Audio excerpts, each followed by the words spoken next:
An old man on a mobility scooter shot across the road without a glance. To avoid hitting him, I swerved hard and was T-boned by a gravel hauler coming the other way. As my life faded, the old man shuffled over to the wreckage, a spectator of my death. He clicked his tongue with disappointment. I was just trying to get a little cash out of it, he mumbled. What did you have to dodge for? I was reborn in the moment, right before he was about to dart into traffic. This time, I slowed down and pulled over to the curb. The old man, confused, slammed on his brakes and stopped at the side of the road, too. I watched the old man in my rearview mirror. He was a few car lengths back, glancing over his shoulder at me every few seconds. A knot formed in my stomach. I'd thought, not my circus, not my monkeys. I just pull over and let him go. But it seemed he wasn't ready to give up on me. Fine. I killed the engine, grabbed a bottle of water from the center console, and decided I wasn't going anywhere. The sun beat down outside, but I had my EV's AC blasting. I wasn't in any hurry. The old man waited for over 10 minutes. Seeing my car remain idle, he started looking back more and more frequently, scratching his head and fidgeting. Finally, he parked his scooter on the shoulder and walked toward my car. Tap, tap, tap. He knocked on my driver's side window. I lowered an inch. Sorry, no cash. Then I rolled it back up. The old man stood there, stunned for a few seconds, before he started pounding on the glass with his fist. I ain't a beggar, he yelled, his voice raspy. I lowered the window again. His eyes were wide. This is a no-parking zone. Get moving. My gut tightened. He was still trying to set me up for his scam. The moment I pulled out, he's in front of me. I looked him up and down. Says who? Are you the parking police? You got a badge or something? He froze for a second. A what? I scoffed. Whatever, man. You don't have a badge. You don't get to play traffic cop. Seeing that I wasn't budging, beads of sweat formed on his wrinkled forehead. You park here, you'll get a ticket. $200. Just go. I rolled the window up, reclined my seat, and closed my eyes, feigning sleep. Let the world rage outside. I wasn't moving. The old man banged on the window for a while longer, but when he got no reaction, he stormed off in a huff. But how could I sleep? In my last life, I learned right before I died that this was a setup. Now, reborn, I was shocked at how persistent this old scammer was. I'd already pulled over, and he was still fixated on me. I peeked out. The old man was standing in front of my car, holding up his phone and taking a picture of my license plate. He really wasn't giving up. I connected to my car's dash cam through my phone and saved the video file. The information I'd had before I died was too limited. I knew it was premeditated, but I never knew why he targeted me specifically. My new EV wasn't some luxury model. What was it about me? Was it random, or was there something else at play? Suddenly, a memory from my final moments in the last life surfaced. I'd seen someone in the crowd. A familiar, heavy-set woman. It had to be her. The woman watching from the sidelines was my ex-girlfriend, Lauren Fields. Last year, she'd dumped me because I accidentally bought her a lemonade instead of the first pumpkin spice latte of the season. She'd immediately started hanging out with her new guy friend. Within a month, she'd gained 30 pounds and the guy friend had ghosted her. Meanwhile, without her constant expenses, my financial situation had improved dramatically. Friends were setting me up on dates left and right. I'd even bought this new car. So, it couldn't have been a coincidence. Me getting into that accident and Lauren just happening to be there. I scanned the street, searching the sidewalks and storefronts. But I couldn't see her anywhere. Was it just a dying hallucination? No way. I couldn't afford to believe in coincidences. I was getting a second chance, and I wouldn't be the nice guy anymore. I had to take control. The old man was still in front of my car, now on the phone. I couldn't hear what he was saying, but I held my ground. As long as he didn't move, neither would I. He was about 30 feet away. After hanging up, he parked his scooter and walked back toward my car. This time, he didn't knock. He took a picture of the front of my car, then circled around to the back to get my plate again. That was my chance. I stomped on the accelerator, merging directly into the main lane and speeding off. In the rearview mirror, I could see the old man, caught completely off guard, yelling and waving his fist in the air. Then he plopped down on the pavement, pointing at me and shouting at passersby, who paid him no mind. Finally, he scrambled back onto his scooter and gave chase. By now, I was a block ahead. But as luck would have it, the light ahead turned red. I flipped my turn signal on, intending to make a right, but a cluster of cyclists waiting for the light blocked the lane. My heart pounded against my ribs as I watched the old man's scooter closing the distance in my mirror. He glared at me with pure venom, but with so many people around, he didn't try anything. I just waited, anxious for the light to change. Green. I started to turn right, but while all the other cyclists moved on, the old man's scooter remained, solid as a rock. He just sat there, eyeing me sideways, daring me to make the turn. No way was I falling for that. Fortunately, it was a variable lane that also allowed for straight-through traffic. I gunned it, shooting straight ahead and leaving him in the dust again. He continued his dogged pursuit. Seeing a long stretch of traffic lights ahead, I knew this wasn't sustainable.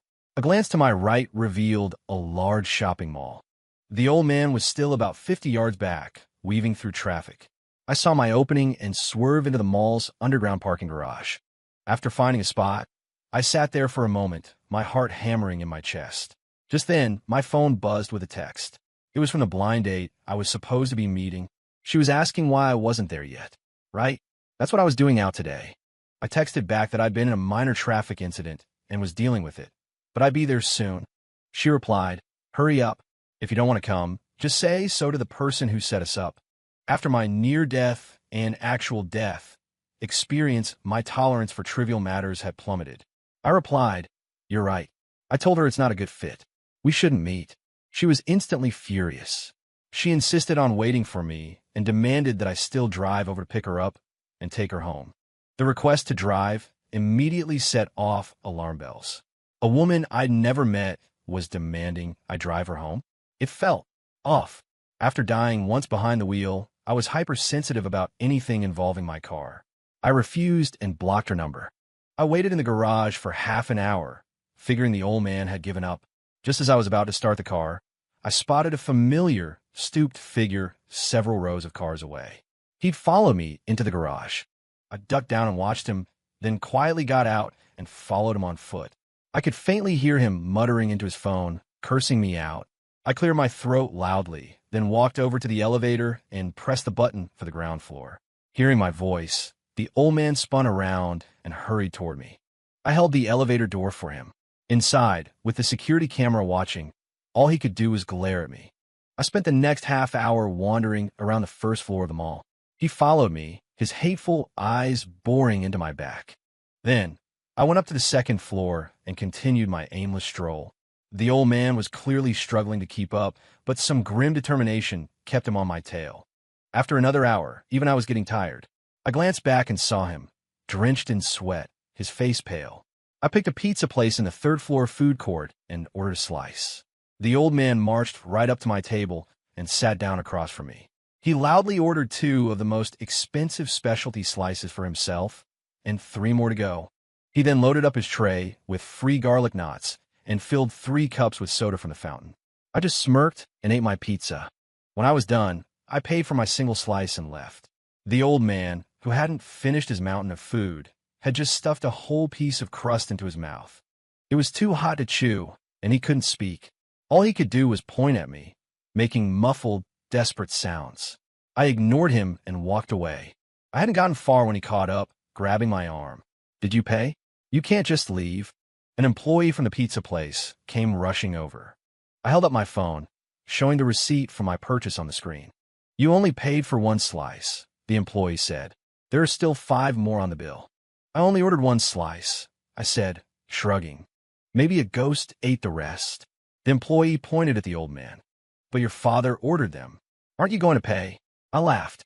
This old fossil? Never seen him before in my life. The old man's eyes bulged. "You little brat. You dragged me around all morning. The least you can do is buy me lunch." I feigned a look of sudden realization. "Oh, I knew I felt something following me all day. I thought it was a stray dog. Sorry, I didn't realize it was a person." With that, I walked away. The employee, finally getting the picture, grabbed the old man to keep him from leaving. The old man immediately threw himself on the floor, thrashing and wailing, spitting half-chewed pizza all over the tiles. I had finally shaken him. I got in my car and drove home. I had just locked my front door when my phone rang. It was the police. They were confirming the incident at the mall. Once they understood, I genuinely didn't know the old man. I could hear his groans in the background of the call.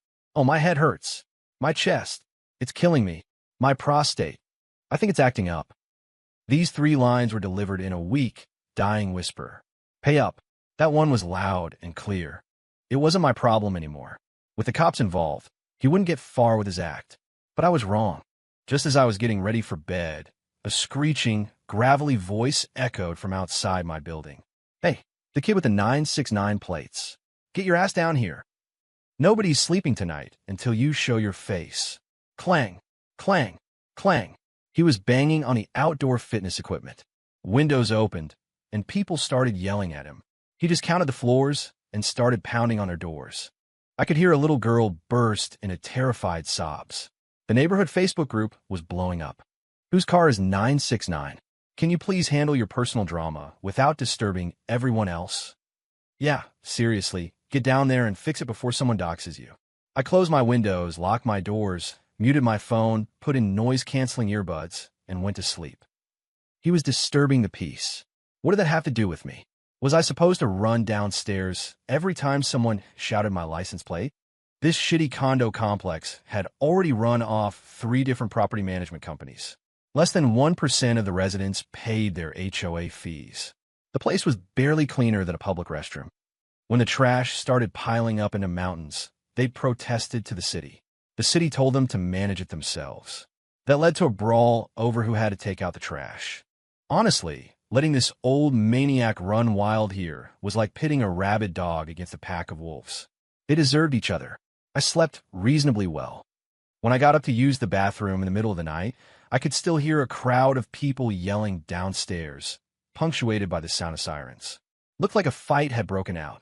I checked my phone and saw several missed calls from an unknown number. Scammers these days are relentless, even calling at 2 a.m. I turned my phone off and went back to bed. The next morning, feeling refreshed, I called the number back. It was a police officer following up. He said someone had filed a report claiming I'd hit them with my car, that they'd been looking for me all night. Luckily, no one in my building really knows me, let alone what car I drive or which apartment is mine. I explained the situation and offered to provide the complete dashcam footage. The officer seemed to understand and told me he'd be in touch if needed. On my way to grab breakfast, I overheard the neighborhood busybodies buzzing with a glorious tale of last night's battle. Apparently, the old man had taken on a dozen of the complex's most formidable senior citizens. It started with shouting, escalated to spitting, and ended in a full-blown brawl. He'd gotten his face slapped swollen by 3 different women. One of the women claimed she recognized him, said he was a notorious creep from the south side of town. He used to hang around elementary schools, pretending to pick up his grandchild. He'd target little girls walking alone, follow them, and when they got to a quiet spot, he'd snatch their backpacks. If they fought back, he'd grope them. Then he'd throw himself on the ground, clinging to their legs, sometimes ripping their school uniform skirts. If anyone intervened and threatened to call the police, he'd pretend to have dementia and pull out a tattered medical ID bracelet with his address on it. People would assume he was just a sick old man and tell the little girl to run along. He got away with it every time. The girls he terrified were left with trauma. Some were too scared to go to school. Others had nightmares for months. A few saw their grades plummet, missing their chance at a good high school and ending up in community college. The worst case involved a girl who jumped out of a second-story window. Luckily, she survived, and through it all, the old man walked free. If a parent ever managed to catch him, he'd just collapse on the ground and play the victim, sometimes even extorting a few $100s from them. And now, for some reason, this monster had set his sights on me. 4. During my lunch break at work, the security guard at the front desk called me. Someone was here to see me. I figured it was the old man. It's a heavy-set young woman, the guard said. I went downstairs. It was my ex-girlfriend, Lauren Fields. Her body was bloated, her face puffy. I could barely recognize her. The only thing that hadn't changed was the entitled, resentful look in her eyes. She glared at me, her face a thundercloud. I heard you've been on dates since we broke up, and you got a new car? Why didn't you tell me? Her tone made it sound like I owed her $100,000. I picked at my teeth with a toothpick. You got something to say or not? I still have to eat my fruit cup. I turned to leave. She grabbed my wrist. A wave of greasy revulsion shot through me. What's with the attitude? She snapped. You think you could just dump me and not be responsible? You're worse than a deadbeat. What about my 3 years of youth? What about all the lattes you bought me? What about cooking for me every day? I had to laugh. She was using the good things I'd done for her as ammunition to guilt trip me. Lauren, you broke up with me to go hang out with your new guy friend, remember? All because I bought you a lemonade instead of a latte. The only reason I stopped buying you lattes was because you were starting to look like you were going to pop. Your 3 years were your youth, so what were my 3 years? A charity project? Lauren's eyes, nearly swallowed by her puffy eyelids, widened in shock. She stared at me as if she'd never heard me speak in that tone before. You. She was speechless with rage. You just wait. I'm going to ruin you. She turned and waddled away. Watching her go, I felt a sense of unease. This felt too much like a cheesy soap opera. She came all this way just to deliver a few threats? I had a quick word with the security guard at the front desk. Sure enough, just after lunch, a commotion started at the main entrance. The old man was there, and he'd brought a huge banner with him. Employee with license plate 969 hit and run. Where is the justice? But I had already warned the guard, and he was prepared. He locked the main glass doors and placed a sign inside that read, "Caution, unstable individual. Do not engage." The old man stood outside, yelling for a while. He realized no one was coming near him, rendering his banner completely useless. He looked past his own reflection and saw the sign declaring him mentally ill. He roared with fury, rattling the glass doors and reaching through the handles to grab the sign. It was placed just out of his reach. He contorted his body, stretching his arm as far as it would go, but he was still an inch short. He looked like a monkey in a cage, shaking the bars in a fit of helpless rage. A bunch of us were watching the show from the floor-to-ceiling windows upstairs. No one could read the banner from that angle, so they had no idea he was there for me. That is, until a colleague returning from lunch saw the sign up close and came to find me. "Hey, isn't 969 your plate? The cops are here." Suddenly, all eyes were on me. The head of security called and asked me to come down. When I got there, I recognized the officer immediately. "Hey, I'm the one who called you this morning," I said. He made the connection. The old man was still screaming that I'd hit him with my car.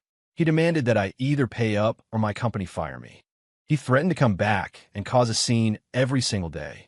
If anyone touched him, he'd have a medical episode on the spot. The officer wasn't buying it. He called for an ambulance. I grinned. "Go ahead and have your episode," I told the old man. "We have a new compassionate response initiative. The moment you collapse, the paramedics will be on you. Needles, defibrillators. They'll have you back on your feet in no time." The old man's eyes darted toward the approaching ambulance. He didn't dare collapse. He just pointed a trembling finger at me. "Pay me, or I'll tell everyone what a piece of trash you are. You'll never find a girlfriend again." That last part struck me as odd. "Hey, old-timer, how do you know I don't have a girlfriend? I've been married for over a year." The old man blurted out, "Impossible. Absolutely impossible. You just broke up a month ago." He clamped his hand over his mouth, cutting himself off. I looked at him sideways. "What's Lauren Fields to you?" His eyes shifted nervously. "Who?" "Lauren, Karen. I don't know any of them." I turned to the officer. "Officer, I suspect this man is related to my ex-girlfriend. We recently broke up, and she has been threatening me with retaliation. She explicitly said she was going to ruin me. I have a recording of the threat and her personal information for verification." Seeing the case was escalating, the officer took out his tablet to run a check. The old man panicked and tried to snatch the device from his hands. For assaulting an officer, he was promptly cuffed and put in the back of a squad car. As they were leaving, the officer gave me a subtle nod. He couldn't actually run her info like that, but the threat was enough. I gave the departing police car a silent thumbs up. 5. That evening, as I was streaming a show, Lauren's call came in right on schedule. I muted it and let it ring. Only after she blew up my Messenger app with frantic texts, threatening to come to my apartment and burn the place down, did I finally answer. "What's the big idea? Getting my dad arrested?" she shrieked. "Are you just trying to get my attention? Fine, I'll give you a chance. Buy me everything in the links I just sent you, and I'll consider getting back together with you." A moment later, links to online stores popped up on my screen. A Michael Kors bag, a diamond tennis bracelet, a new iPhone. It all added up to over $2,000. I listened patiently until she paused to take a breath, then I hit the record button. "Are you playing a game of truth or dare and lost?" I asked calmly. Or did you just forget how to think straight? I'm in the middle of texting a cute girl I just met. Stop bothering me. I could hear her chewing something loudly through the phone, a disgusting wet smacking sound. My words made her stop mid-chew. You have the nerve to talk to other women? She screamed, her voice a hysterical shriek. My dad will be out tomorrow. You just wait. I'll make sure you die alone.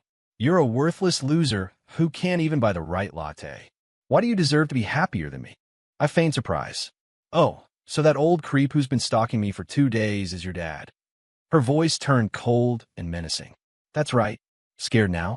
My dad runs the South Side. He could crush a loser like you without even trying. Another wave of fake realization. No wonder you never wanted me to meet your parents.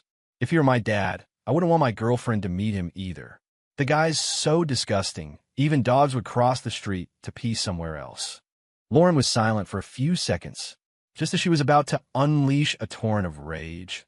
0.01 seconds before the sound escaped her lips, I hung up and blocked her number. Now I knew for sure.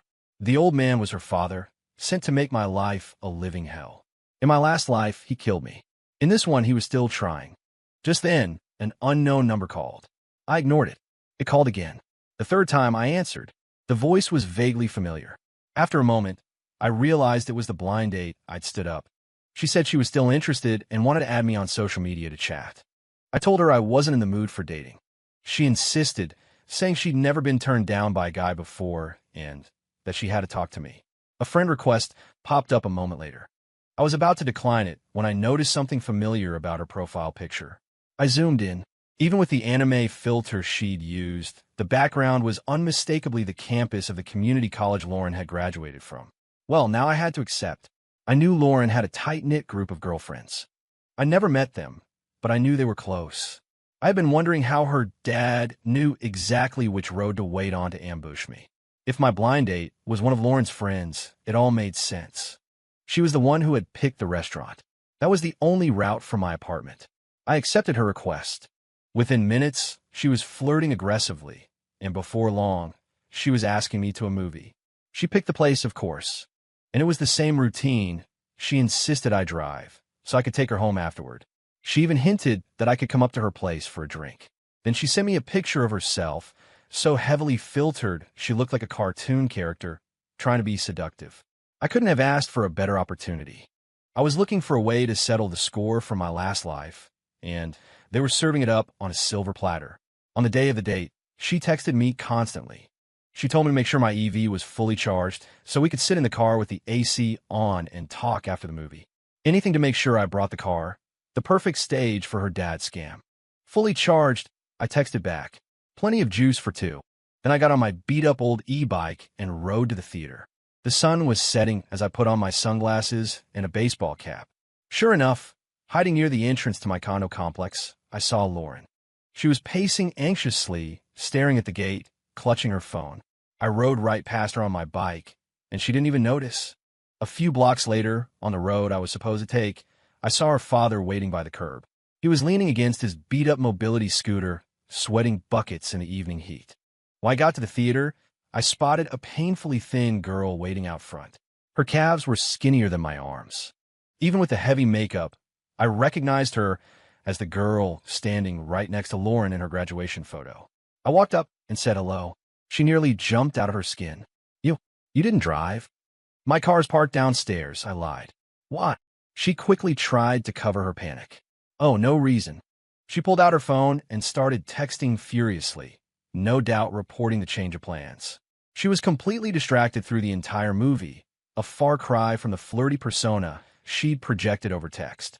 Her thumbs were a constant blur on her phone screen.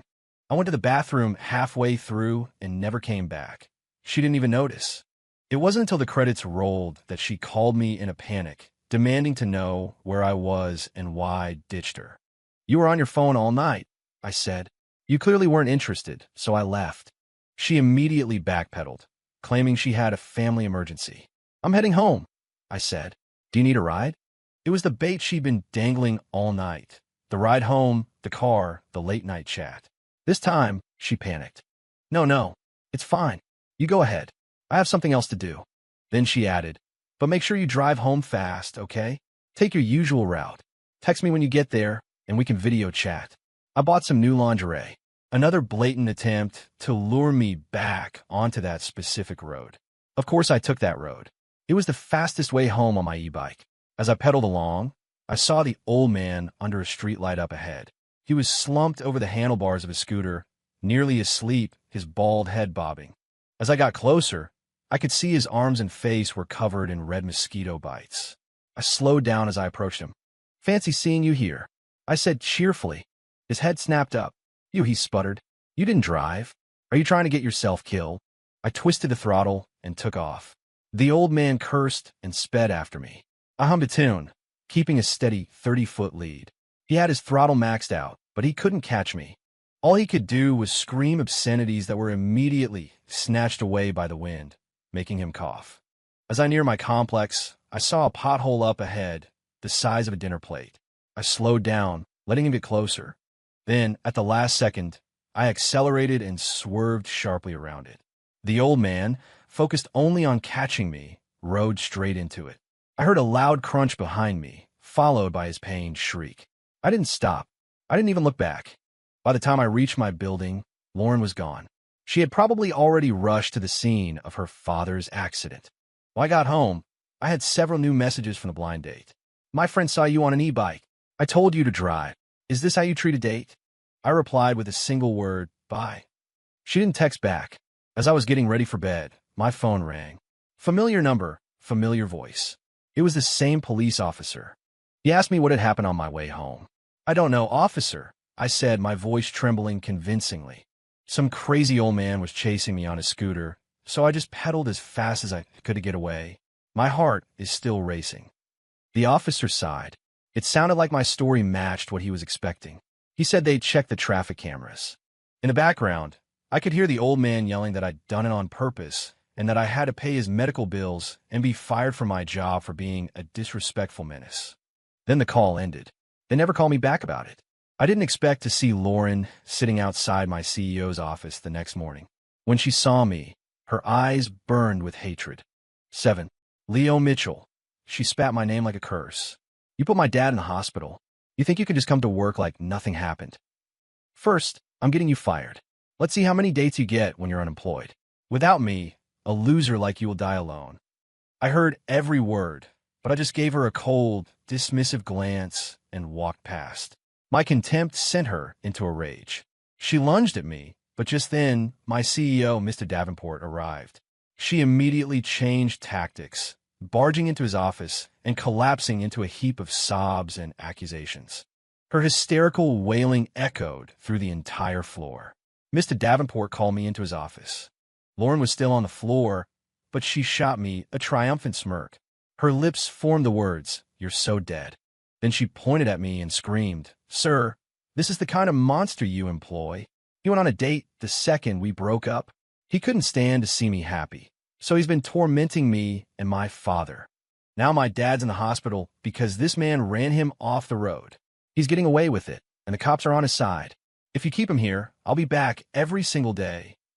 And when my dad gets out of the hospital, he'll be here too. I'll post this all over the internet." She finished her tirade, breathless and beaming with confidence.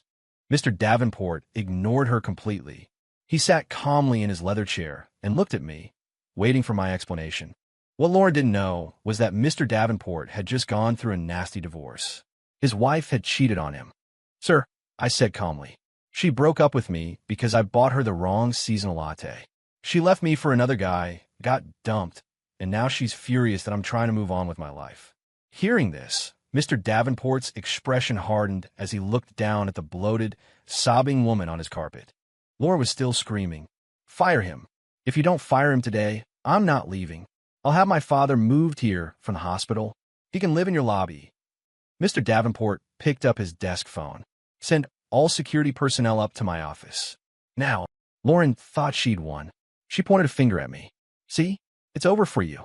A pathetic loser who can't even get a coffee order, right, deserves to be alone forever."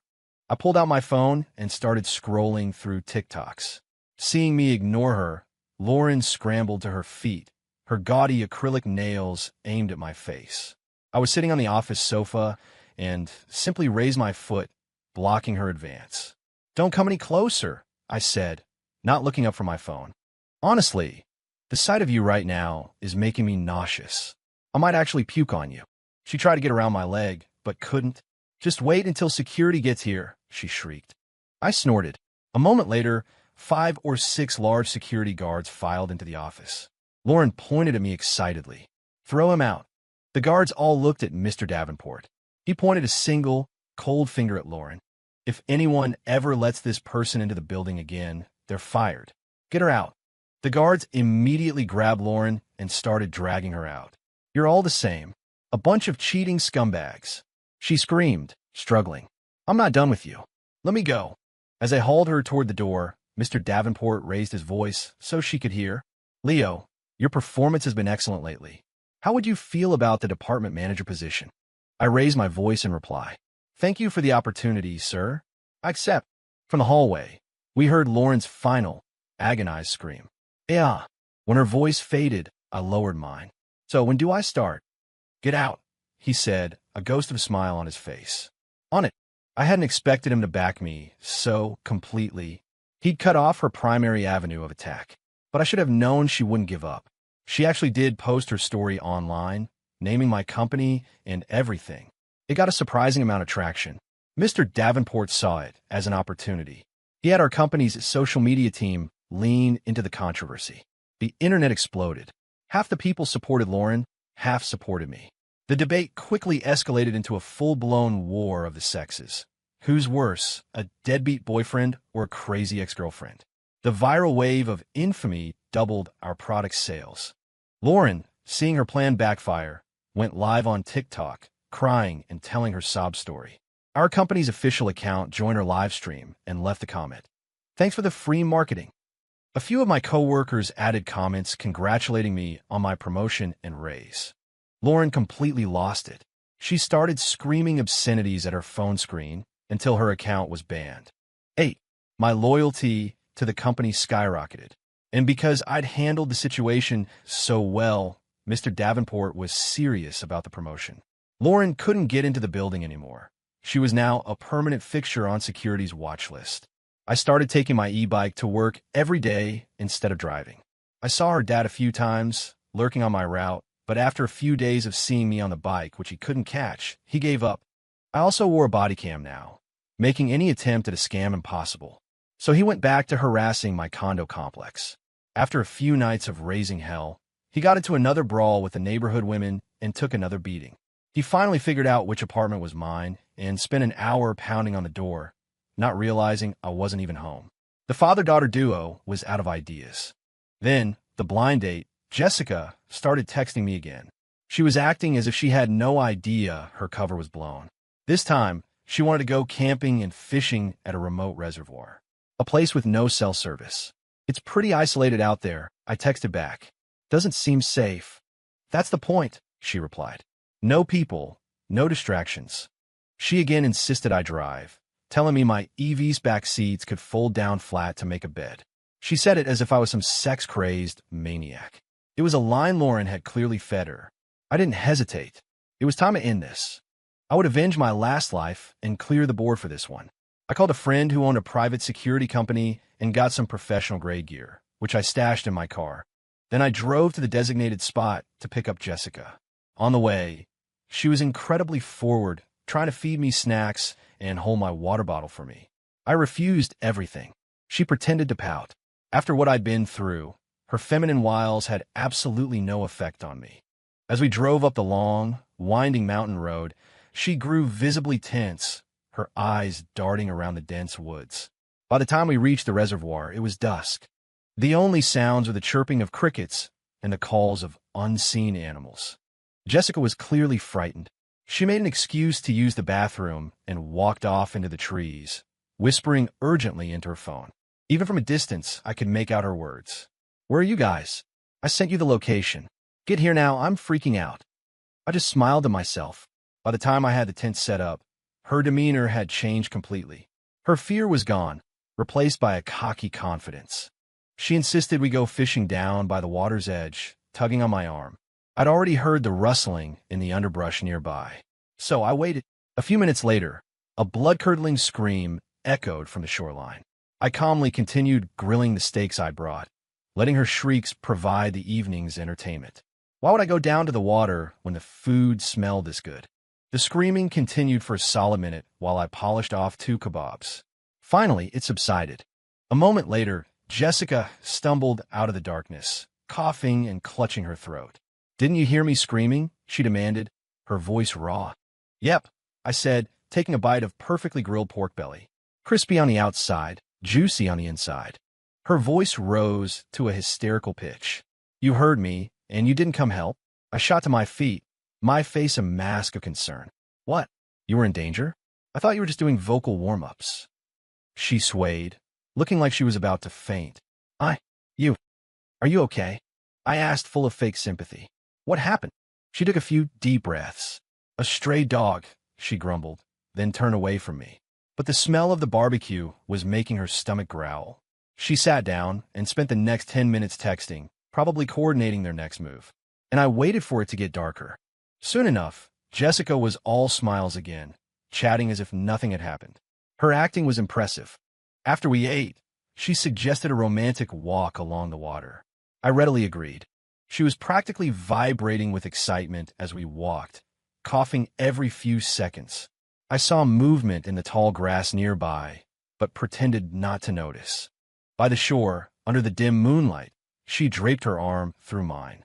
Then, she stopped, turned to me with a sly smile, and slowly began to unzip her jacket. "I want to show you something," she whispered. I widened my eyes, playing along. She beamed, her victory assured. Behind me, footsteps crashed through the undergrowth. A dark, hunched figure charged at me, hands outstretched to push me into the deep water off the steep bank. "Die!" a familiar voice rasped. I sidestepped. The figure about to shove me suddenly clutched his face and let out a horrific scream. "Off my eyes!" I quietly pocketed the canister of high-potency pepper gel. My security friend did not mess around. The old man howled and staggered blindly before losing his footing and tumbling over the edge into the reservoir. Splash! His screams turned into desperate, gurgling pleas for help. Jessica rushed to the bank, peering into the dark water, stamping her feet in a panic. I grabbed her arm. "Be careful. There are too many stray dogs around here." Good thing I reacted so fast. She shook me off. "That's not a dog. That's Lauren's dad. Get in there and save him." "A stray dog," I corrected her. "Why would Lauren's dad be out in the middle of nowhere? There's no one here to scam." Jessica screamed his name. A moment later, Lauren's bulky figure emerged from the woods. "What did you do to my dad? Why is he in the water?" she shrieked.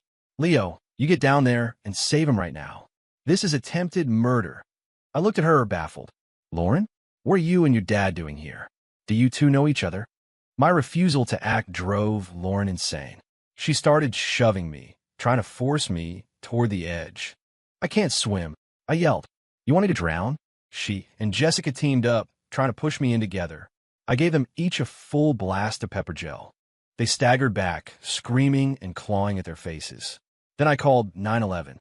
"The police will be here soon," I announced calmly. "They'll save him." We were over an hour's drive from the nearest town. I was sure the old man could hold on.